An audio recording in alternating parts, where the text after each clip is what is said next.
여러분 홀로서기라는 시집 들어보신 적 있으시죠? 서정윤 시인의 시집의 대표적인 시집 아닙니까?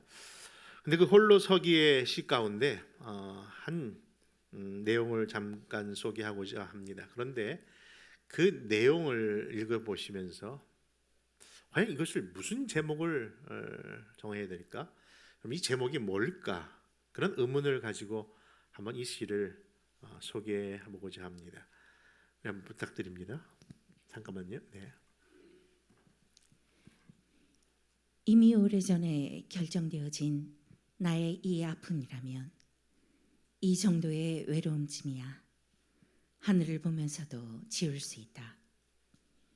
하루하루가 아픈 오늘의 하늘, 어쩌면 하염없이 울어버릴 수도 있으련만 무엇에 걸고 살아야 할지 아픔은 아픔으로 끝나주질 않는다. 여러분 이 시의 제목이 뭐라고 생각하십니까? 이 시의 제목은 절망입니다. 이 시인은 자신에게 닥친 아픔과 외로움을 시라고 하는 미적 표현으로 이렇게 아름답게 표현하고 있지만 이 시 안에는 말 그대로 긍정적인 어떤 희망이나 소망의 표현이 없기에 결국 이렇게 아름다운 멋진 시를 써놓고도 그 제목을 절망이라고 붙일 수밖에 없었다고 합니다. 그렇습니다. 우리 인생 속에 원치 아니하는 병, 뜻하지 않는 사건 사고를 겪을 때에 우리는 희망이나 소망이 없어지면요, 그때 나타나는 모습이 절망일 수밖에 없다는 것일 겁니다. 그래서 죽음에 이르는 병이라는 말로서 인생의 철학을 노랬던 키에르케고르의 그 표현도 인생에 가까운 그 가장 절망스러운 병이 다른 것이 아니라 바로 그 절망임을 그렇게 말하고 있지 않습니까? 왜냐하면 소망이 없다는 것 자체가 그 영혼이 병들게 하고 있기 때문입니다. 여러분, 우리 안에 진정한 소망을 갖고 계십니까? 삶의 어떠한 바람과 폭풍이 불어온다 할지라도 견딜 수 있는 그런 소망 있으십니까? 지금으로부터 100년 전 1912년 4월 15일 당시 가장 안전하고 가장 호화스러운 여객선으로 알려졌던 배 한 척이 대서양 빙산에 중돌하여 그 안에 탔던 2224명의 대다수가 사망했던 사건의 일이 있었는데요.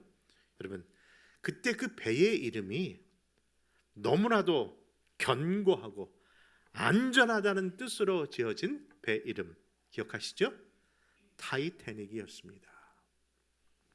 여러분, 어쩌면 오늘을 살고 있는 우리의 인생은 마치 바다를 향해 가는 그런 모습배처럼요, 늘 순풍에 뱉단 듯 갈 것 같지만 솔직히 말해서 그런 삶보다는 매일매일 부는 그 풍랑으로 인하여 하루도 쉼 없는 힘든 삶을 살고 있다는 것이 대부분의 인생들의 고백이 아닐까 생각합니다.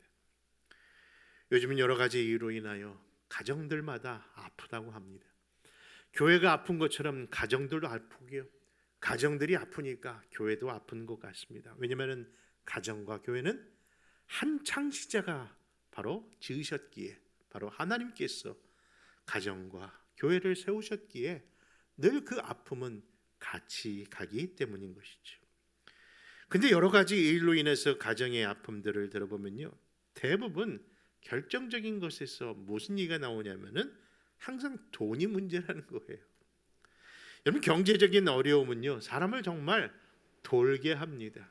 그래서 돈이라고 하는 겁니까? 여러분, 늘 돈 하다 보면요 정말 돌아버릴 정도로 힘든데, 그런 어려운 삶 속에 보탬은 못할 망정 찾아오는 편지도, 또 컴퓨터에 들어오는 이메일의 모든 내용들도 다 그놈의 돈 더 내라고 하는 빌밖에 없으니 정말 이민생활이 말 그대로 빌빌거리는 그런 빌의 삶이 아닌가 아니 생각할 수 없는 겁니다. 그러나 성도 여러분, 오늘 우리가 아무리 어렵고 힘든 형편 속에 있다 할지라도 바로 이때 우리가 다짐해야 할 것이 하나 있다는 것 말씀드리고자 합니다. 무엇일까요?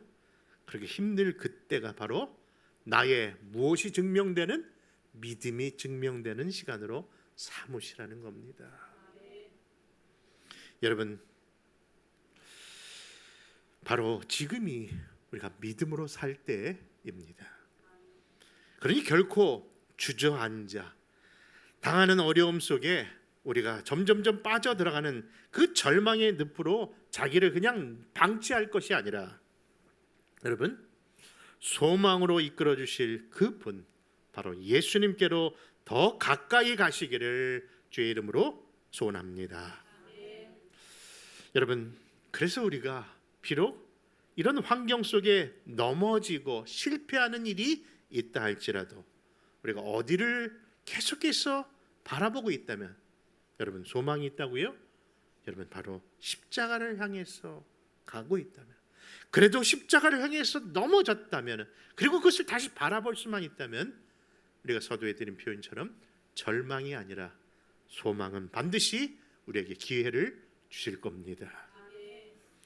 오늘 주어진 이 본문의 말씀 역시 어찌 보면 절망의 위기 속에 닥친 한 사람의 모습이 등장하는데, 그럼에도 불구하고 절망이 아니라 소망의 길이었음을 보여주는 하나님의 놀라운 것을 보게 되는 말씀이랍니다. 그 배경의 말씀은 이러합니다. 우리가 지금까지 말씀을 읽어온 것처럼 사도 바울이 1차 여행, 2차 여행, 그리고 3차 여행까지 잘 마무리를 하고 다시 그 보냄을 받은 예루살렘교로 돌아와서 그 선교 보고를 해야 되는데, 마지막 만남을 가졌던 에베소 교회와 그리고 특별히 성령에 충만한 예언자들이 사도 바울이 예루살렘에 올라가는 것을 아주 적극적으로 만류하고 있음을 보게 되었답니다. 왜냐하면 그 예루살렘으로 돌아가는 그 길 끝에 무슨 일이 있는고 하니 바로 다시는 돌아올 수 없는 순교, 곧 죽음의 길이었다는 것을 그들이 알았고 그 사실을 이야기했기 때문입니다. 그러나 사도 바울은요, 여러분 아시다시피 그 사실을 알고 있었습니다. 그럼에도 불구하고 그 일에 굴하지 아니하고 주저하지 아니하고요, 결국 예루살렘 그 길로 돌아옵니다. 그런데 아니나 다를까, 예루살렘에 도착한 지 4, 5일 만에 이방인들에게 복음을 전한다는 그 자체만으로 싫었던 유대의 열성 분자들로 말미암아, 여러분, 그 사도 바울을 바로 종교 재판에 넘겼고, 그 넘겨진 그 일 후에 심지어는 로마 법정까지 서게 되는 일을 당하게 되었답니다. 결국 그런 일을 당할까 봐 우려했던 위기에 대한 순간이, 그 일이 정말 그렇게 벌어진 겁니다. 그런데 여러분, 그런 위기를 좋아할 사람이 누가 있겠습니까? 그런데 여러분, 그 위기 가운데서도 긍정적인 역사가 숨어 있다는 사실도 많은 사람들이 모른다는 것이 더 문제가 아닐까, 그렇게 말씀드립니다. 여러분, 무슨 뜻이냐고요? 그 이유는 위기라고 말씀을 드렸잖아요. 그 사도 바울이, 그리고 우리의 삶 속에 위기를 겪게 되는데, 위기를 좋아할 사람은 없지만 위기가 또 하나의 또 다른 숨겨진 비밀이 있다는 것도 왜 우리는 모르고 있는가 하는 질문 속에 들었던 표현입니다. 여러분, 위기라는 한문의 단어의 표시를 보면요, 그 한문의 단어가 위험이라고 하는 위자와 그리고 기회라고 하는 기자가 합성이 되어서 뭐가 됐다고요? 위기라고 표현하는 거예요. 그러니까 동전의 앞면이 위험이었다면요, 뒷면도 있을 텐데 그게 뭐라고요? 기회다. 근데 많은 사람들이 위기는 아는데 그 위험이라는 단어는 생각하는데 그 뒷면에 숨겨진 기회라는 것을 모르고 있고 그 일에 당하여 늘 주저하며 포기하고 실패 좌절에 머물고 있다는 것이죠. 이를 부응하듯 히브리어 단어 중에 위기란 뜻의 마스베르란 단어가 있는데요. 이 말 자체가 위기라는 단어입니다. 그런데 이 또한 또 불려지는 의미의 단어로서 쓰여지는 것이 이 마스베르는요, 마치 산모가 아이를 낳을 때 쓰는 그 출산용 의자를 표현하는 단어이기도 하다는 겁니다. 여러분 생각해 보십시오. 산모가 아이를 낳는 것, 그것은 분명 생명을 걸 만한 정말 위험한 위기의 시간입니다. 그 고통을 통해서 수고하신 우리 부모님들, 특별히 어머님들 너무 감사하지 않습니까? 한둘을 낳았으면 말을 안 하는데 오늘 기도하신 우리 박태시 장로님 이야기를 들으니까 부모님께서 자녀를 한 타스를 원다진을 낳으셨대요. 타스는 말이 맞는지 다진이죠. 네, 12를 낳으셨다는 얘기를 들었는데 그 고통의 시간을 부모님이, 그 어머님이 그 산모의 고통 속에 그 위기의 시간을 겪으셨지만 여러분, 근데 놀라운 것은 그 일을 통해서 정말 복되고 아름다운 새 생명도 얻었다는 거예요. 그래서 숱한 어려움의 시간을 보던 히브리인들은요, 위기의 시간, 그 위험의 시간이 올 때마다 그 의자를 생각하며 하나님께서 새 생명, 새 능력도 주실 것을 바라보고 그 모든 역사를 이겨냈다라고 이야기들을 합니다. 그러므로 사랑하는 성도 여러분, 우리 안에 찾아온 그 어떤 위기와 힘든 시간이 혹시 지금 경험하고 있다면요, 이 또한 하나님께서 나에게 주실 또 하나 뭐라고요? 기회가 된다는 사실을 잊지 마시고 신뢰하고 믿음으로 나가시기를 바랍니다. 자, 그러한 서론적 배경을 통해 오늘 제목 가장 안전한 곳은 주님과 함께하는 것이다 라는 제목으로 오늘 몇 가지 교훈을 나누겠습니다. 첫째, 여러분, 하나님이 함께 하시면 가장 안전하고 복된 줄 정말 믿으시기 바랍니다. 오늘 본문 12절과 13절의 말씀을 한번 같이 찾아 읽습니다. 시작. 날이 새매 유대인들이 당을 지어 맹세하되 바울을 죽이기 전에는 먹지도 아니하고 마시지도 아니하겠다 하고 이같이 동맹한 자가 40여 명이더라. 여러분, 이게 무슨 말씀입니까? 갑자기 네, 사도 바울이 예루살렘으로 돌아왔는데 돌아오자마자 종교 재판, 산헤드린 공회의 원로들의 재판 속에 불려간 겁니다. 그런데 산헤드린 공회의 원로들의 재판에 불려갔다는 것은요, 즉결 심판을 할 수 있거든요. 그러니까 거기서 스데반을 죽인 것처럼, 예수님을 고소한 것처럼 정말 그 순간에 그 원치 아니하는 이방인의 복음을 전하는 그 사도 바울을 열심분당이라고 하는 그 유대인들이 그를 즉결 처벌할 수 있는 그때에 매도 때리고 그를 옥새에 가두기도 했는데, 그 일이 소요처럼 보여지는 그 순간에 로마 정부가 관여를 한 겁니다. 그러니까 종교 재판에서 해결할 일이 결국 로마 법정으로 그 일이 이송되는데, 그 이유가 지난번에 말씀드린 것처럼 하나님의 경륜, 사도 바울이 유대 시민권만 갖고 있었던 것이 아니라 모두 갖고 있었다고요? 로마 시민권도 갖고 있었기 때문에 그 로마 시민권을 갖고 있다는 이유로 인해서 결국 사도 바울은 로마 제프에 보내지게 되었고, 심지어는 로마의 영내에 수감되는 일이 일어난 겁니다. 그런데 이 일을 더 분하게 여기는 유대의 열심 당원 중에 40명이 뭐 하겠다고요? 먹지도 않고 마시지도 않고 누구를 죽일 때까지, 사도 바울을 죽일 때까지 자기가 행하겠다고, 그런 일이 일어나면서 사도 바울을 죽이려는 계략이 일어난 겁니다. 그 이어지는 말씀이 14절과 15절인데 다시 한번 찾아뵙겠습니다. 14절과 15절입니다. 시작. 대제사장들과 장로들에게 가서 말하되 우리가 바울을 죽이기 전에는 아무것도 먹지 않기로 굳게 맹세하였으니 이제 너희는 그의 사실을 더 자세히 물어보려는 척하면서 공회와 함께 천부장에게 정하여 바울을 너희에게로 데리고 내려오게 하라.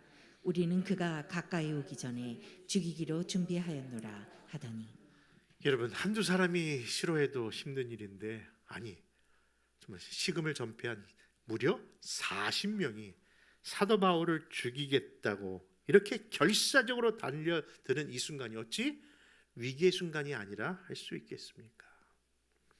그런데 여러분, 그러한 절망적인 위기의 순간에도 그 뒷면에 뭐가 숨어 있다고요? 기회가 있고 하나님의 경륜이 있다는 거예요. 여러분, 결국 그 절망적인 환경 가운데 있다 할지라도 누가 함께 하시면? 하나님이 함께 하시면 안전하다는 말씀인 겁니다. 그것을 증명하듯이요, 우리 하나님께서 가장 위험천만에 닥친 이 사도 바울에게 언제요? 가장 좋은 시간, 가장 좋은 방법으로 역사하실 그 하나님 너의 하나님이 아니라 누구 하나님? 여러분, 그런 하나님이요 어떻게 역사하시다고요? 온 타임에, 언제가 오시겠지 아니라 가장 적절한 시간에 우리에게 힘을 주시는 하나님인 줄 믿으시기 바랍니다. 그것을 증명하는 것이요, 방금 읽어드린 그 12절 바로 앞절에 하나님께서 그 온 타임에 이렇게 사도 바울에게 나타나서 이 말씀을 주십니다. 우리 한번 11절 말씀 한번 같이 한번 읽어볼까요? 읽습니다. 시작. 그날 밤에 주께서 바울 곁에 서서 이르시되 담대하라. 내가 예루살렘에서 나의 일을 증언한 것 같이 로마에서도 증언하여야 하리라 하시니라. 아멘. 여러분, 하나님이 함께 한다는 그 자체가 복인 줄 정말 믿으신다면 이 시간 여러분의 아멘으로 고백하십시오.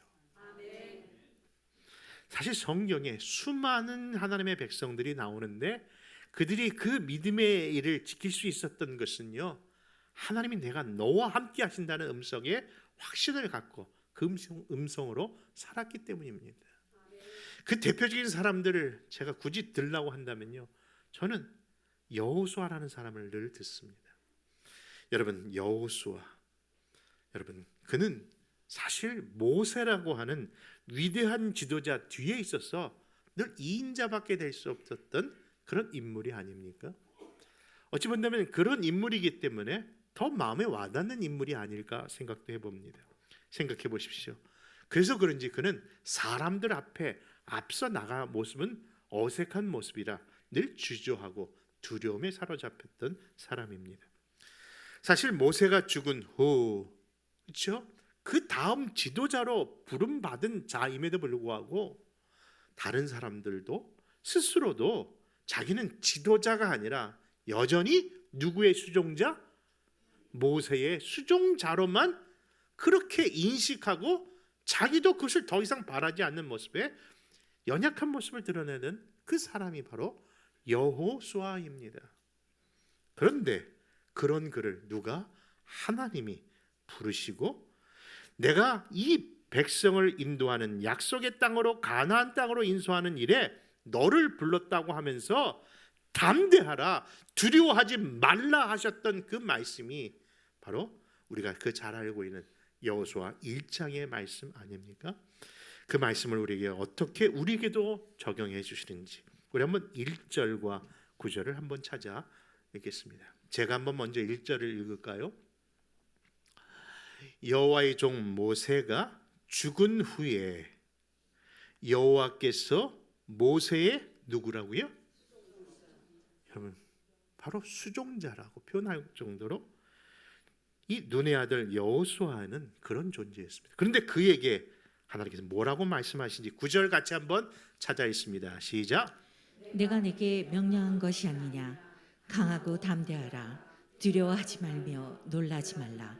내가 어디로 가든지 내 하나님 여호와가 너와 함께 하느니라 하시니라. 사랑하는 성도 여러분, 우리도 우리와 함께 하시는 그 하나님의 약속을 붙잡으시고 담대해지시기를 바랍니다. 왜냐고요? 왜냐하면 내게 능력 주신 자 안에서 내가 모든 것을 할 수 있기 때문에 그렇습니다. 그러므로 우리도 경험하지 못한 그 일을 겪을 때, 그런 일에 서 있을 때 분명히 주저할 수도 있고 두려워할 수 있습니다마는, 바로 그때 우리가 누구를 바라보는 것입니까? 바로 주를 바라보는 것을 믿으시고 여러분 믿음으로 나아가시기를 축원합니다. 두 번째는요, 가장 안전한 것은 바로 하나님의 말씀임을 기억하십시오. 우리 16절에 18절의 말씀 계속해서 읽겠습니다. 시작. 바울의 생질이 그들이 매복하여 있다 함을 듣고 와서 영내에 들어가 바울에게 알린지라. 바울이 한 백부장을 청하여 이르되 이 청년을 천부장에게로 인도하라. 그에게 무슨 할 말이 있다 하니 천부장에게로 데리고 가서 이르되 죄수 바울이 나를 불러 이 청년이 당신께 할 말이 있다 하여 데리고 가기를 청하더라 하매. 여러분 이 상황이 뭐냐고 물으시는 것 같아서 좀 설명을 좀 더 드리겠습니다. 지금 바울을 죽이기로 작정한 자들이, 바울이 지금 로마 영내에 있으니까 만약 로마 영내에 있는 그가 밖으로 나오기만 하면 매복하고 있다가 이를 죽이자라는 계략을 세운 겁니다. 근데 그 계략을 특별히 바울의 생질 곧 조카가 알게 되었고 그 사실을 그 영내에 들어와서 사도 바울에게 고한 겁니다. 그런데 그 일에 대하여 사도 바울은 백부장을 불러다가 그 사실을 이야기했고 또 그 백부장은 천부장에게 지금 상황 돌아가는 것을 이야기해 준 겁니다. 여러분, 백부장, 천부장. 혹시 백부장 하니까 백부장 뭐 저를 생각하실 분이 혹시 있을까만 말씀드리는데, 여러분 백부장이라는 것은 라스네임이 백부장이 아니라 뭐예요? 그가 그쵸 다스리는 군병의 수가 몇 명이라고요? 100백자를 써서 백부장이라고 한 거고, 그럼 천부장은 1000명을 줬기 때문에 천부장이라는 것이죠. 오늘 하나 배웠다. 여러분, 그런데 너무나 놀랍지 않습니까? 왜냐하면 지금 사실 18절에 보면요, 백부장과 천부장이 이 소식을 듣고 뭔가 조치를 취하려고 하기 때문입니다. 사실 여러분 아시지 않습니까? 지금 사도 바울은 다른 어떤 신분이 아니라 그저 그 영내에 잡혀온 죄수일 뿐입니다. 18절에도 분명히 그를 향하여 수식하는 단어는 죄인 바울이라고 했지, 그게 무슨 능력자며 뭐 선교사며 목사 그런 표현이 없어요. 그냥 죄인일 뿐인데 그 죄인의 말 한마디에 백부장이 말을 듣고, 아니 그 백부장이 자기만 될 것이 아니라 천부장까지 올라가서 그 일을 이야기한다는 것은 일이 결코 사람의 역사가 아니라 누구의 역사? 그럼 하나님의 역사라는 것을 이야기하고 있는 겁니다. 여러분 그렇습니다. 하나님이 함께 하시면은 그런 기적과 역사가 일어나는 줄 믿습니다. 하나님의 말씀이 붙들림 바 된 사람은요, 그런 기적의 역사를 경험하게 되는 겁니다. 그러므로 사랑하는 성도 여러분, 하나님의 말씀의 위대함을 여러분 경홀히 여기지 마십시오. 만약 여러분들이 하나님의 말씀을 한 구절 한 음성 속에 들었다 할지라도요, 그 말씀은 반드시 예언이기 때문에 그 예언은 성취될 것이고, 그 성취된 말씀은 우리 속에서 반드시 간증으로 나타날 것입니다. 사랑하는 성도 여러분, 비록 지금은 희미하고 지금은 아무런 역사가 보이지 않을지라도 하나님이 나에게 약속하셨다, 하나님이 나에게 말씀하셨다는 그 말씀을 붙잡는다면요, 엘리야가 갈멜산 도상에 흐르는 조그마한 그 구름 한 점, 손바닥만한 구름도 바라보면서 이제 큰 비의 소식이 있을 것이라고 이야기하면서 달려나갔던 것처럼, 여러분 우리의 믿음을 말씀과 함께 드러내는 성도들 되시기를 바랍니다. 여러분, 이를 증명하시 우리 예수님께서 뭐라고 말씀하셨습니까? 마가복음 13장 30절에 내가 진실로 너에게 말하노니 이 세대가 지나가기 전에, 여러분 말세에 당하는 여러 일들 중에 반드시 모든 일이 다 일어날 것이라고 말씀하시면서 31절에 천지는 없어지겠으나 뭐는 없어지지 않는다?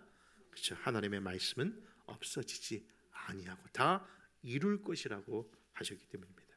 그러므로 사랑하는 성도 여러분, 주의 말씀이 정말 내 발의 등이요 내 길의 비침을 믿으시고요, 날마다 하나님의 말씀으로 주어지는 그 새벽 양식, 그 새벽 만나 여러분은 붙잡으시면서 여러분 하나님이 우리를 어떻게 푸른 초장 쉴만한 물가 그 안전한 곳으로 인도하시는 주님을 늘 경험하시는 저와 여러분 되시기를 소원합니다.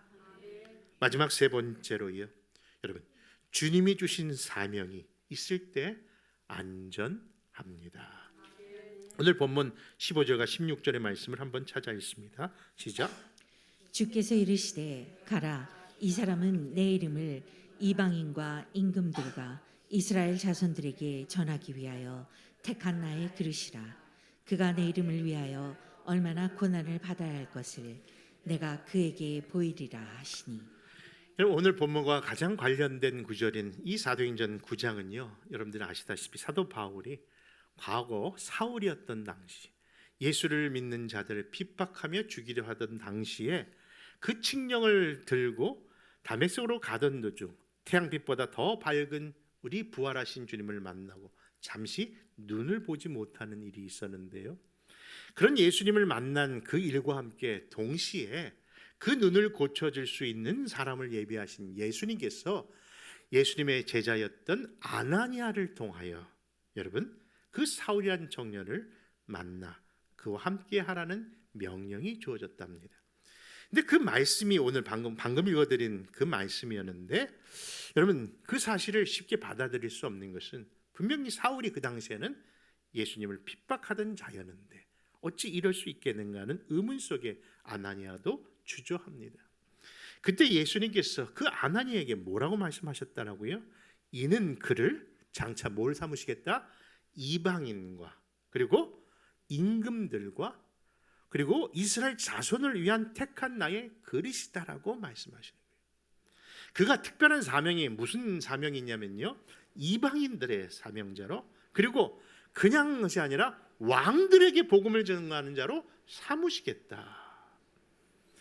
여러분 아까 말씀드린 것처럼 하나님의 말씀이 주어졌다면 그 말씀은 반드시 성취되고 그 예언이기 때문에 성취된다고 말씀드렸는데 그 성취가 지금 이루어지고 있는 것을 보게 된다는 겁니다. 여러분 그렇습니다. 사명이 있으면요, 아무리 죽음의 위기 가운데서도 넉넉히 이길 수 있는 안전함을 경험케 할 겁니다. 그 증거가 바로 오늘 본문 22절과 24절에 나타납니다. 우리 한번 22절에서 24절까지 말씀을 읽어봅니다. 시작. 이에 천부장이 청년을 보내며 경계하되 이 일을 내게 알렸다고 아무에게도 이르지 말라 하고 백부장들을 불러 이르되 밤 제3시에 가라사라에 갈 보병 200명과 기병 70명과 창병 200명을 준비하라 하고 또 바울을 태워 총독 벨릭스에게로 무사히 보내기 위하여 짐승을 준비하라 명하며. 여러분 읽으시면서 놀라운 것을 발견하지 않으셨습니까? 지금 죄수 한 사람, 그렇죠? 바울 한 사람을 보호하기 위해서 몇 명의 군사들이 동원되는 겁니까? 어유 빠르십니다. 여러분 좀 설명해 본다면요, 여러분 보병이 몇 명? 200명. 그리고 말을 탄 기마병이 70명. 그리고 창을 든 창병이 200명. 그래서 토탈 470명이 누구를 호위하고 사도 바울을 가운데 호위하고 나가는 거예요.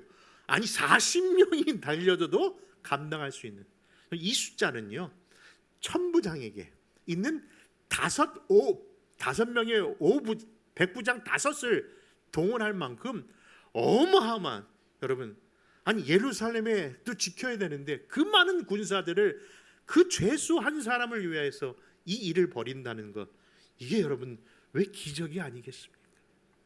이것이 어떻게 사람이 하는 일이라고 얘기할 수 있겠습니까? 여러분 그렇습니다. 바로 하나님의 사명자들을 하나님이 붙드시는 거예요. 아까 말씀드렸듯이 아나니아를 통해서 말씀하셨던 이는 이방인을 위해서 그리고 임금들을 위해서 복음 전하는 자로 삼으신다.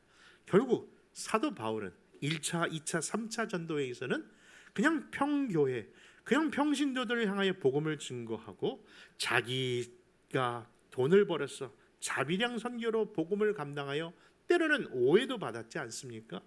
돈을 구걸한다는 이유로, 돈을 횡령했다는 의미로 그렇게 힘든 선교 여행을 떠났다 돌아왔는데 지금 뭐예요? 하나님께서 하나님의 방법으로 호위병을 통해서 그리고 자기 돈 하나도 안 들이고 보호 아래 어디까지?